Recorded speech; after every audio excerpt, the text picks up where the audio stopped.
رب اشرح لي صدري ويسر لي أمري واحلل عقدة من لساني يفقهوا قولي ربي أدخلني مدخل صدق وأخرجني مخرج صدق واجعل لي من لدنك سلطانا نصيرا سبحانك لا علم لنا إلا ما علمتنا إنك أنت العليم الحكيم.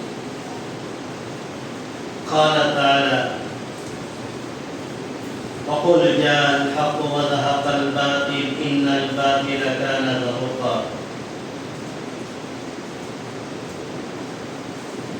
எல்லாம் வல்ல அல்லாஹ்வின் நல்லடியார்களே, அன்பார்ந்த பெரியவர்களே, சகோதர சகோதரிகளே, தாய்மார்களே, அல்லாஹ் ஜல்ல ஷானஹு தஆலாவுடைய மாபெரும் கருணையால் மகத்துவமிக்க இந்த ஏக இறைவனின் அருளால் இந்த ஜுமாவை நாம் அடைந்திருக்கிறோம். ஜுமாவுடைய சிறப்பு மிக்க இந்த ஜுமா, இந்த ஜுமாவிலே நாம் பல படிப்பினைகளை பெறுகின்றோம். அல்லாஹ் ரப்பல் ஆலமீன் அதை ஏற்றுக்கொண்டு எங்களுக்கு நேர்வழியை காட்டி அருள்வானாக. அகிலத்தார்களுக்கு அருள்கொடையாக அனுப்பப்பட்ட தூதர் பெருமானார் முஹம்மது முஸ்தபா ஸல்லல்லாஹு அலைஹி வஸல்லம் அவர்கள் மீது இறைவனுடைய சாந்தியும் சமாதானம் நிலவச் செய்வானார். அவரை பின்பற்று வாழ்ந்த அந்த சஹாபாக்கள், தாபியீன்கள், தபே தாபியீன்கள், குலஃபாயின்கள், ராஷிதீன்கள், எண்ணற்ற நல்லடியார்கள் மீதும் குறிப்பாக நம் மீதும் இறைவனுடைய சாந்தியும் சமாதானமும் என்றென்றும் நிலவச் செய்வானார். எண்ணியம் நிறைந்த சகோதரர்களே,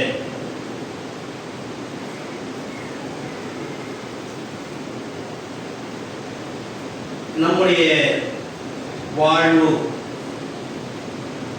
அநீதியின் பக்கம் எடுத்து செல்லாது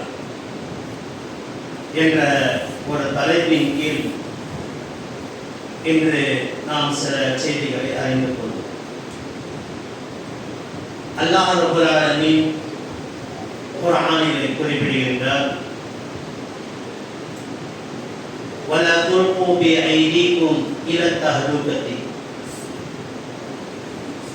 உங்களை கொண்டே நீங்களே உங்களுக்கு சேதத்தை ஏற்படுத்திக் கொள்ளாதீர்கள், இழிவை ஏற்படுத்திக் கொள்ளாதீர்கள், துன்பத்தை ஏற்படுத்திக் கொள்ளாதீர்கள் என்று அல்லாஹ் ஜல்ல ஷானஹு தஆலா கூறுகிறார். இந்த உலகம் என்பது ஒரு மோகம். இந்த உலகம் மோகத்திலே சிலர்கள் தங்களுக்கு தாங்களே இடைகளை தங்களுக்கு தாங்களே துன்பங்களை ஏற்படுத்திக் கொள்கிறார்கள். இதுதான் அல்லாஹ் தஆலா தன்னுடைய திருமறை குர்ஆனிலே குறிப்பிடும் போது வலா துல்கு பிஐதீக்கும் இலா தஹ்லுகதி, தங்களுக்கு தாங்களே கை சேதங்களை உண்டாக்கிக் கொண்டார்கள், தங்களுடைய கைகளை கொண்டு தங்களுடைய சேதங்களை ஏற்படுத்திக் கொண்டார்கள் என்று இறைவன் நினைவுபடுத்துகின்றார். நாம் பார்க்கின்றோம், பல்வேறு விதங்களிலே இன்னைக்கு நமக்கு நாமே சேதத்தை ஏற்படுத்திக் கொண்டிருக்கிறோம். ஒரு உதாரணத்திற்கு சொன்னால், இறை தூதர் பெருமானார் ஸல்லல்லாஹு அலைஹி வஸல்லம் அவர்கள் குறிப்பிட்டார்கள், நகங்கள் இருக்கிறது, இந்த வெட்டுவதை அதை கொஞ்சம் வளர்ந்தால் அதை கொண்டு உங்களுடைய சேதங்கள் இருக்கிறது. அந்த நகத்தினால் உங்களுக்கு கை சேதங்கள் ஏற்படுகிறது, உங்களுடைய நோய்கள் வளர்கிறது என்று நபிகள் நாயகம் சொன்னார்கள். இந்த நகம் இருக்க அது கொஞ்சம் வளர்ந்தால் வெட்டி கொள்ளுங்கள். ஏனென்று சொன்னால் அதனால் உங்களுக்கு பாதகம் இருக்கிறது. அந்த நகம் வளருவது அது விஷத்தை தன்னுடைய உடம்பில் இருக்கக்கூடிய நோயை வெளிப்படுத்தக்கூடியதாக இருக்கிறது. இதே போல மீசையை கத்தரித்துக் கொள்ளுங்கள், இதனால் உங்களுக்கு நலன் தரக்கூடியதாக இருக்கிறது. மீசையை அதிகப்படுத்துகின்ற போது அதில் தூசி படுகிறது, அதை சுவாய்க்கின்ற போது தன்னுடைய மூளைக்கு தன்னுடைய நெஞ்சிக்கு பாதங்கள் ஏற்படுத்துகிறது என்று நபிகள் நாயகம் ஸல்லல்லாஹு அலைஹி வஸல்லம் கூறினார். இதே போல தலைமுடியை நீங்கள் வாரி விடுங்கள், பின்புறமாக வாரி விடுங்கள், நடுவில் வாங்கி எடுத்துக் கொள்ளுங்கள், அது உங்களது மூளைக்கு பாதுகாப்பு இருக்கிறது என்றார். அல்லது முடியை கத்தரித்துக் கொள்ளுங்கள் என்றார். இதை போன்ற கணுக்கால்களுக்கு மேல் ஆடைகளை அணிந்து கொள்ளுங்கள். இந்த அளவுக்கு எச்சரிக்கை செய்தார்கள். கணுக்கால்கள் இருக்கிறது, அந்த முட்டி தெரிகிற மாதிரி ஆடையை போட்டுக் கொள்ளுங்கள். யார் ஒருவர் கணுக்கால்களுக்கு கீழே அந்த ஆடை இருக்கிறதோ அவர்களுக்கு அல்லாஹ் மறுமையில ஏறெடுத்து கூட பார்க்க மாட்டான். சும்மா எல்லாம் பார்ப்பான் இல்லையா, அப்படி கூட உங்களை பார்க்க மாட்டாங்க அப்படின்னு நபிகள் நாயகம் ஸல்லல்லாஹு அலைஹி வஸல்லம் அவர்கள் சொன்னார். இந்த துணியை கணுக்கால் கீழே போடுறாங்க, பாயிண்ட் சொல்லி. இப்போ முன்னாடிலாம் அரை காலுக்கு மேலே தூக்கி கையிலே கட்டுவாங்க. ஆனால் இந்த பாயிண்ட் என்று சொல்லக்கூடிய இந்த சாசு என்று வரக்கூடிய பிறகுலாம் இதை என்ன மறைக்கக்கூடிய அளவில் அன்றைக்கு துணி போடுறாங்க.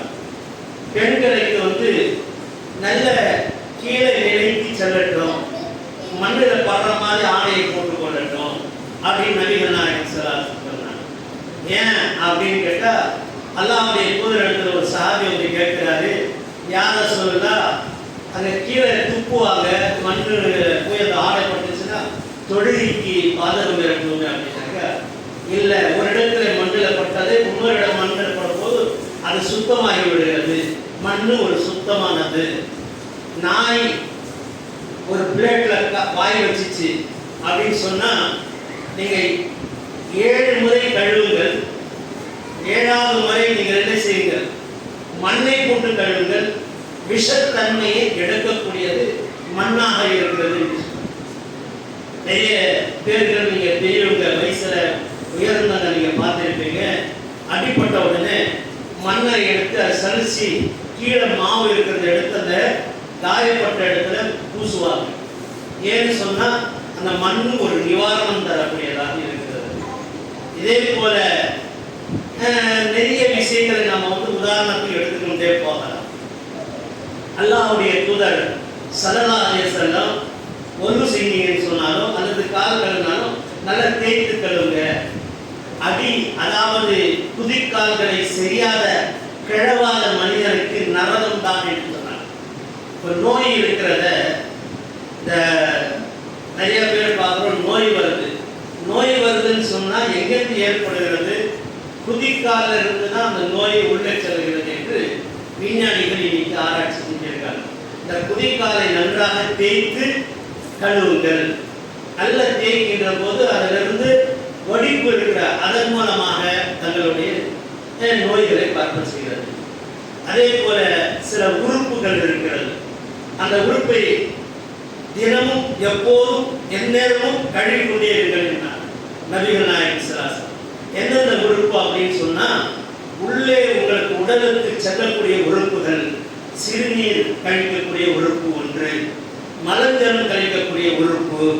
2 கண்ணை பார்க்குறீங்க, அந்த கண்ணை பார்க்கக்கூடிய கண்ணை நன்றாக தேய்த்து தண்ணியை அடித்து அதை கழுவுங்கள் என்றார். அதே போன்று காது இருக்கிறது, காதுக்கு மசாஜ் செய்யணும். இந்த விரல்களை உள்ள விட்டு நல்லா அழுத்தி சுத்தமாக அதை மசாஜ், அதாவது இந்த காதுடைய மசாஜை செய்யுங்கள். அதே போல மூக்கை சுத்தப்படுத்துங்கள், மூக்கினால் ஏற்படக்கூடிய உள்ள துவாரத்தினால் ஏற்படக்கூடியது. இதே போல வாயை அடிக்கடி கொப்பளித்துக் கொள்ளுங்கள். உடம்பில் இருக்கக்கூடிய விஷத்தன்மைகள் பல்லில் ஏற்படுகிறது. பல்லு தான் இருக்கு இல்லையா, மண்டு சாப்பிடுவது, பல்ல விஸ்வாஸ் செய்து கொண்டே இருங்கள். இதை போன்ற சிறு சிறு விஷயங்களை நாம் கவனம் செலுத்தக்கூடிய நேரத்தில், அந்தந்த உறுப்புகளை சரியாக பாதுகாக்கக்கூடிய நேரத்தில் நோயிலிருந்து நம்மை தற்காத்துக் கொள்ள முடிகிறது. இதுதான் அல்லாஹ் தஆலா வலா துல்கு பி ஐதீக்கும் இலா தஹ்லுகத்தி என்று அல்லாஹ் தஆலா தன்னுடைய திருமறை குர்ஆனில் சொல்லி காட்டுறார். உங்களை தங்களுடைய கையினால் சேதத்தை ஏற்படுத்திக் கொள்ளாதீர்கள். இது தங்களுடைய உறுப்புகளை பற்றி நாம் பார்த்தோம். தன்னுடைய ஆடைகளை முதன்மையாக சுத்தம் வைத்துக் கொள்வது, அத்தஹரு நிஸ்புல் ஈமான். ஆடை இருக்கிறது, அது சுத்தமாக வைப்பது, உடம்பை சுத்தமாக வைப்பது, அதை ஈமானுக்கு என்ன உங்களுக்கு அதை ஈமானுக்கு சமமானது என்று நபிகள் இந்த மாதிரி இந்த குழந்தைங்களுக்கு ஹகீஸ் என்று போடுவாங்க, ஜெட்டி மாதிரி போட்டு விடுவாங்க. காலையில் போட்டுட்டு தூக்கி போனாக்கா சாயந்தரம் வரை அந்த ஹகீஸ்லேயே வரும். அந்த குழந்தை என்னடானாக்கா அதில் ஒன்று போனது அதே தங்கிடுமா, அந்த பாத்ரூம் போனது அந்த குழந்தைய அங்கேயே தங்கிடுமா. ஆனால் அவங்க அந்த ஹகீஸை என்ன செய்கிறாங்க, போட்டு விட்டாக்கா எந்த ஒரு நஜீஸும் வெளியாகிறதில்ல அப்படின்னு. அல்லாஹ்வுடைய தூதர் ஸல்லல்லாஹு அலைஹி வஸல்லம் அவர்கள் கத்னா செய்ய சொன்னாங்க. ஆண் குழந்தை இருந்தால் கத்னா செய்யுங்க அப்படின்னா. ஏன் சொன்னாங்க அப்படின்னாக்கா, அந்த கத்னா செய்யக்கூடிய அந்த தோல் முன்னாடி மூடிக்கொள்கிறது.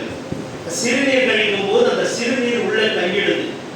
இதனால் தங்காமல் இருப்பதற்காக தான் கத்னா என்று சொல்லி சொன்னாங்க. அந்த கத்னாவை செய்யக்கூடிய நேரத்தில் அந்த சிறுநீர் அங்கே உள்ளே தங்காமல் வெளியே வந்து விடுகிறது. இதனால் உங்களுக்கு பாதகங்களை குறைகிறது. இன்னைக்கு கத்னாவோட பெரிய ஒரு பசாதானது இன்னைக்கு உலகத்தில் நோயை அதிகப்படுத்துவது இந்த ஹகீஸ் என்று சொல்லக்கூடிய என்ன அந்த போடுறது தான் பெரிய ஒரு நஷ்டமாக இருக்கிறது குழந்தைகளுக்கு. இதனால் ஏற்படக்கூடிய நோய்கள் அதிகரிக்கத்தான் செய்யும். ஆனால் அது சுத்தம் அல்ல, அது சுத்தத்திற்கு சாராத விஷயங்கள் என்பதை நபிகள் நாயகம் ஸல்லல்லாஹு அலைஹி வஸல்லம் ஹதீஸின் மூலமாக நமக்கு தெரிகிறது.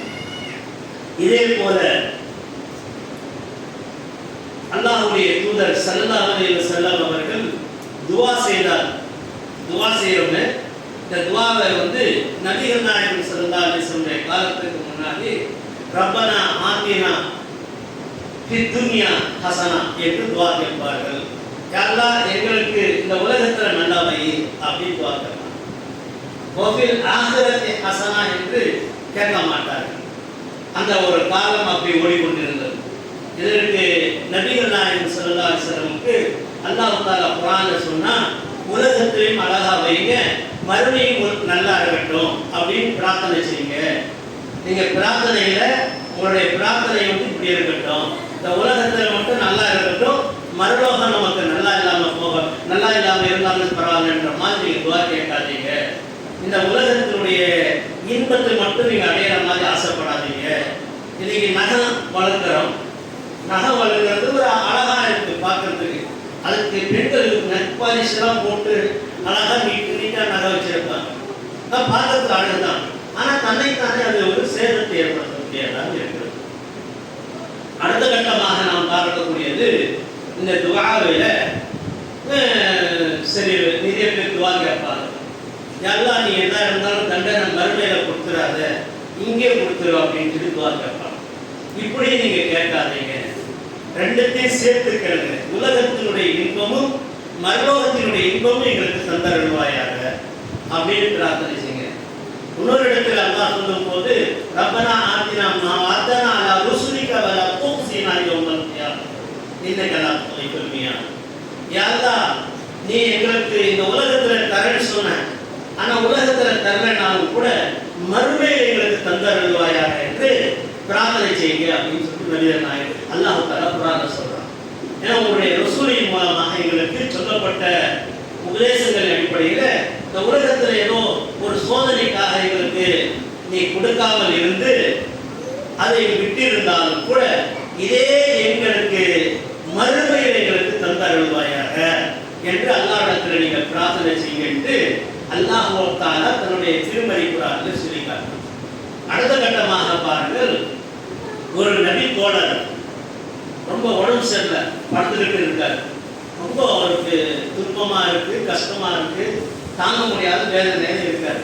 அல்லாஹ்வுடைய தூதர் ஸல்லல்லாஹு அலைஹி வஸல்லம் அவர்கள் அங்கே போறார். அந்த சஹாபா பார்க்கறதுக்கு போய் பார்த்தோன்னே அல்லாஹ்வுடைய தூதர் ஸல்லல்லாஹு அலைஹி வஸல்லம், நீங்கள் 5 வேளை தொழுகிறீங்க, இபாதத் செய்கிறீங்க, இந்த மாதிரிலாம் பல தான தர்மங்களை செய்கிறீங்க, ஆனால் உங்களுக்கு இந்த மாதிரி ஒரு கஷ்டமான நிலை ஏற்பட்டிருக்கு, நீங்கள் என்ன துவா செய்கிறீங்க அப்படின்னு கேட்டேன். யார் கேட்குறாங்க? ரசூலுல்லாஹ் கேட்குறாங்க. எல்லாமே நல்லது செய்கிறீங்க, எல்லாம் நல்லது செஞ்சுட்டு, ஆனால் உங்களுக்கு இந்த உலகத்தில் கஷ்டமா இருக்கு, ஏன் அந்த மாதிரி கஷ்டப்படுறீங்க அப்படின்னு கேட்டுருக்கேன். அப்போ அந்த சஹாபி சொல்றாரு, யார் ரசூலுல்லாஹ், எனக்கு மறுமையினுடைய அச்சம் அதிகமாகிவிட்டது. அல்லாஹ் கயாமத் நாள் அந்த நரகம் அதெல்லாம் எனக்கு ரொம்ப பயமா இருக்கு.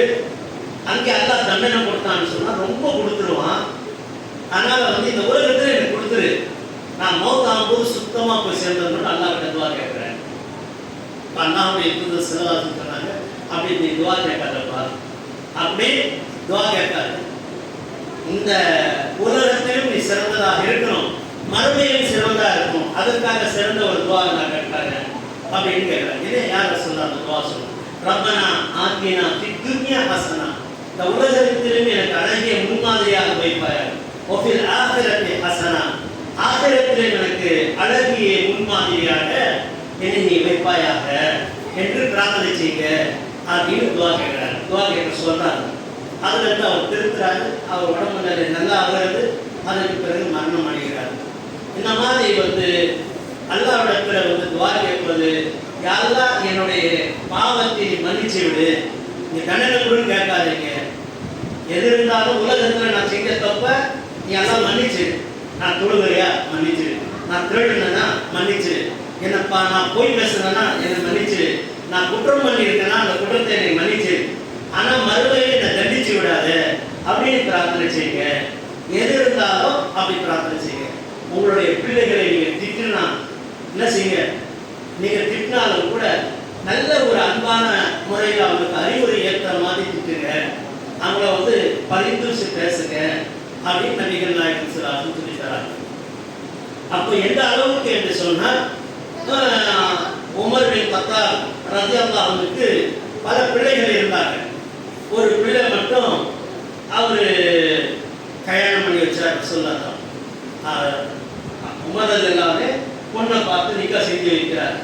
நிக்கா செஞ்சு வைக்க பிறகு அந்த குழந்தை ஒரு பெற்றெடுக்கிறாங்க அந்த அம்மா. அதுக்கு பிறகு உமர் எல்லாரும் தன்னுடைய மகனை கூப்பிட்டு கொண்டாட்டிய தலாக் விடு சொல்றாரு.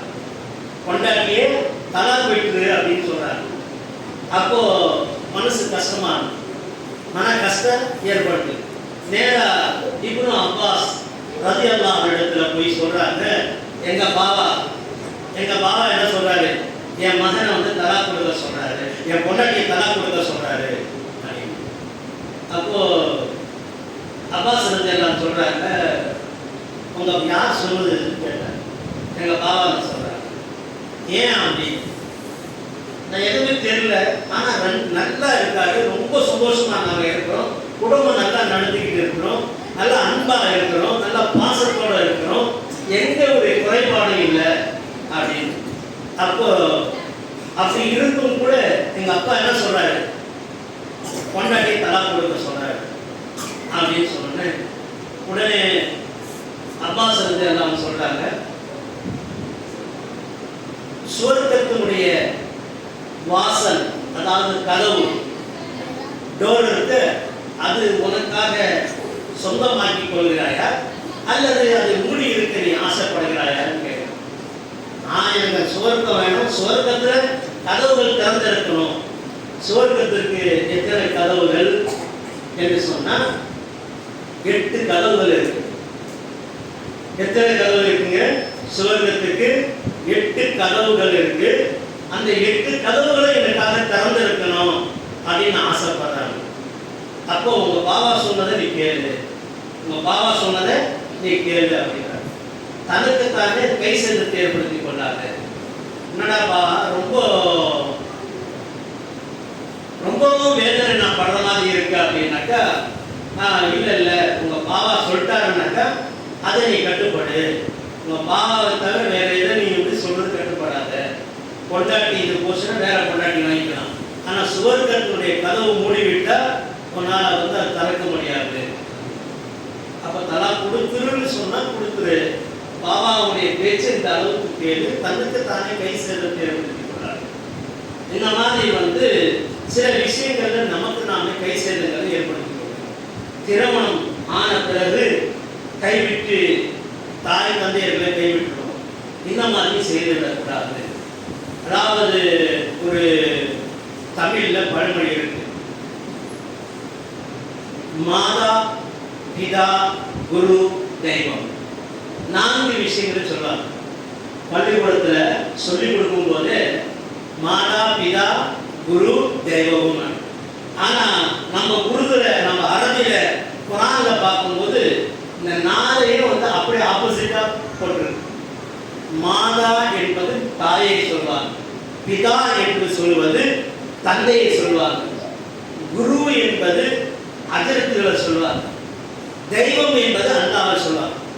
முதல் பேச்சு அல்லாஹ்வை எடுத்துக்கொள்ள வேண்டும் என்று குர்ஆன் சொல்லி காட்டுகிறது. இரண்டாவது பேச்சு என்ன? யார் உன்னை கற்றுத்தரக்கூடிய உஸ்தாத், ஆசிரியர், ரசூலுல்லாஹ் ஸல்லல்லாஹு அலைஹி வஸல்லம், ஆசிரியர்களுடைய பேச்சு எடுத்துக்கொள்ள வேண்டும். மூன்றாவது தாய் பேச்சு எடுத்துக்கொள்ள வேண்டும். நான்காவது தந்தையுடைய பேச்சு கேட்க வேண்டும் என்பதை இஸ்லாமும் அதுதான் கூறுகிறது. எந்த தமிழ் மொழிகளில் நீங்கள் பார்க்கிறீர்களோ மாதா பிதா குரு தெய்வம் என்று அந்த தெய்வத்தை முன்னாடி வருகிறது குர்ஆன் சொல்லக்கூடிய குர்ஆனுடைய சட்டங்களாகும். அதே போல ஆசிரியர் என்று சொல்வது, குரு என்பது சொல்வது, குரு யார் என்று சொன்னால் நமக்கு கற்றுத்தரக்கூடியவர், நல்லதை சொல்லி தரக்கூடியவர் தான் குருவாக இருக்கக்கூடியவர். அதுக்கு நமக்கு பெரிய குரு யாரு அப்படின்னு சொன்னா ரசூல் ஸல்லல்லாஹு அலைஹி வஸல்லம். அந்த ரசூலுல்லாஹ் ஸல்லல்லாஹு அலைஹி வஸல்லம் பேச்சு கேட்க வேண்டும். மூன்றாவது தாயுடைய பேச்சு கேட்க வேண்டும். நான்காவது தந்தையுடைய பேச்சு கேட்க வேண்டும். இன்னைக்கு நம்ம என்ன ஆகிவிட்டது என்று சொன்னால் வாழ்க்கையில் ஒரு மாற்றங்கள் ஏற்பட்டுவிட்டது. அல்லாஹ்வுடைய பேச்சு